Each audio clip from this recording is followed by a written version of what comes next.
And what are some of the challenges that you're seeing young people coming through with then whenever you're meeting them at Yeah. those early days? So the early days, a lot of young people, because there's a stigmatism around, or a stigma around sort of social media, all that sort of stuff, and especially post-COVID, a lot of young people struggle with their confidence. You know, I find a lot of young people, simple stuff like phoning employers. Really, really struggle with phoning an employer. You know, I've unfortunately had young people where they've had the opportunity to go on and progress in the apprenticeship. Apprenticeship doesn't, the employer doesn't want to hear from mummy, granny, dad, whatever. They don't want to hear from them. They want to hear from the young person. And the young person hasn't had the confidence to phone up and say, hi, I'm actually interested in X, Y, and Z. And that's probably one of the biggest challenges that I've faced. But also, recently I've found young people are struggling to sort of see that they've got the ability, like they've got the qualifications, they've got the ability to do stuff, but they're struggling to see that they can achieve these things. And it's throughout my role, what I do is I just try and break it down. So something simple, and I always use this example is young people look at a job title and go, "Oh, there's no way I couldn't work in that job." But actually, if you look at the roles and responsibilities, they meet every single one of them. They can meet all the criteria, but it's just this job title. They're scared to go past the job title sometimes because it scares them. You know, something engineer or manager of X, Y, and Z or whatever it might be. They'd be like, oh, you know, it's that working class mentality of young people. And unfortunately, I work in an area where there's that cycle, you know, and some young people are scared to sort of go outside of that cycle because they're just used to that sort of routine of parents and grandparents doing the same thing and want to follow footsteps. Whenever they see this big job title, it's that automatically that notion in their head that I'm not able to do that. I'm not high enough up to do that. I couldn't do that. But actually, they meet the criteria a million times over.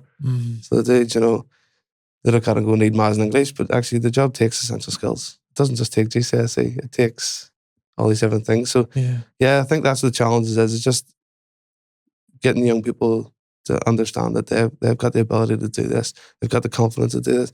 They just need that. It's like an onion, just need a couple of layers peeled away to get them real selves out. And I think that's what it is. It's just getting young people ready. And it is a challenge, you know, but it's part of the job. And I think that's what we do within Monkstown Boxing Club. It's all about the young person.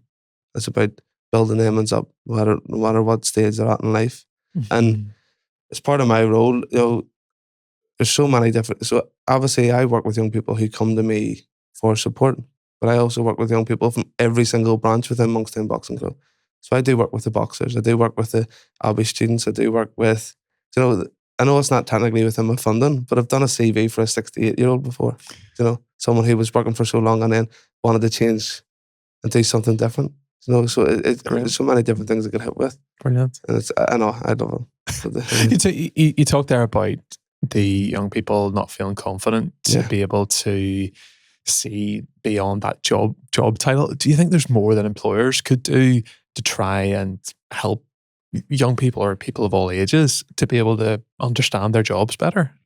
I think, you know, I think like one thing we've always talked about, I think a lot of people think about the same thing, is there's that sort of gap in a sense between employers and employees or potential recruits. You know, young people employers are always saying like, oh, I couldn't get people to fill this position, or, you know, we're struggling with getting apprentices in. And then young people are being like, oh, I don't know if I've got the ability to do this. There's simple things like, you know, maybe doing an open tour workshop or offering work experience for young people. You know, the amount of times that we've went to people we've went and says, we've got 10 students here willing to do work experience in X, Y, and Z. And a lot of people turn around and says no. And I think just giving young people that taste, you know, send them out for a couple of days in the overalls, in the shirt and tie, whatever it may be, giving them that taste of being like, this is what it's like. You've actually got the ability to do it. This is how you get there. And this is what it looks like. And I think just giving the young people that opportunity to walk through the doors, because it can be scary. You know what it's like? It's like everyone's been through that experience of going from primary school to first year, and you walk in and you go, whoa, you know, there's 1,000 students here instead of our 100 students that we're in. So it's like that whenever they're transitioning from school to employment.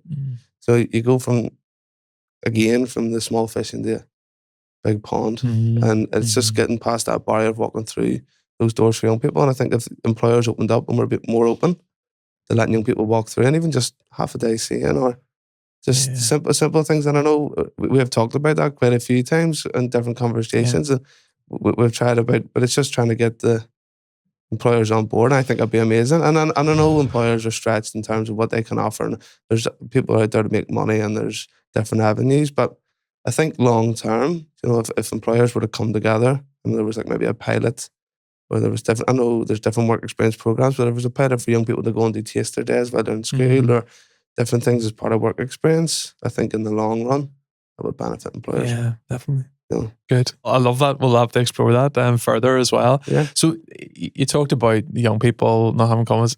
What gave you the confidence to step out and to become a youth worker? What's your journey? How did that all come about? I'm going to be 100% honest with you. We always talk about the Youth Work Shield. And whenever I was 16, 17, whenever I started getting into youth work, I wasn't confident at all. Like I was the one who sat in the corner, and I only spoke to you whenever I was spoken to.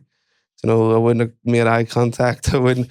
So I think it was just a gradual thing over time. And for me, it was having those right people around me.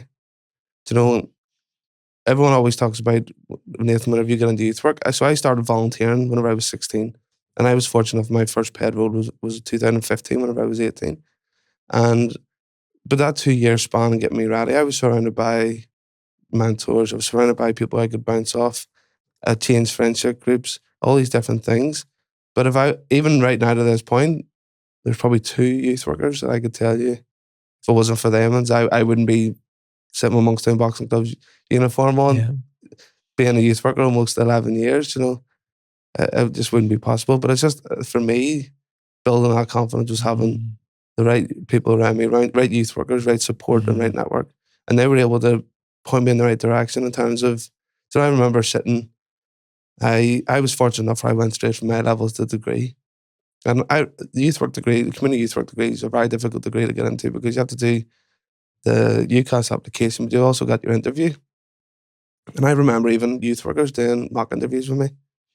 And I was very, very fortunate where I got it first time. But I think if it wasn't for them and sitting down for a couple of afternoons with me, going through potential questions, tell me what they were, what sort of things the topic on, not too much jargon on this or that or whatever. I think, I don't think I would have been where I am today. Brilliant. And it was that support. It was that support of having, it's like that there, if you bother with people who's into running, you're more likely to run. If you're into people who's boxing, you're more likely to box. And I think that's what it was, just surrounding myself with the right people. And that's what built my confidence up. And I'm going to be honest with you, I'm not going to sit and lie to you. As a youth worker, there's different versions of myself. I've got me as a dad, I've got me as a youth worker, I've got me as myself.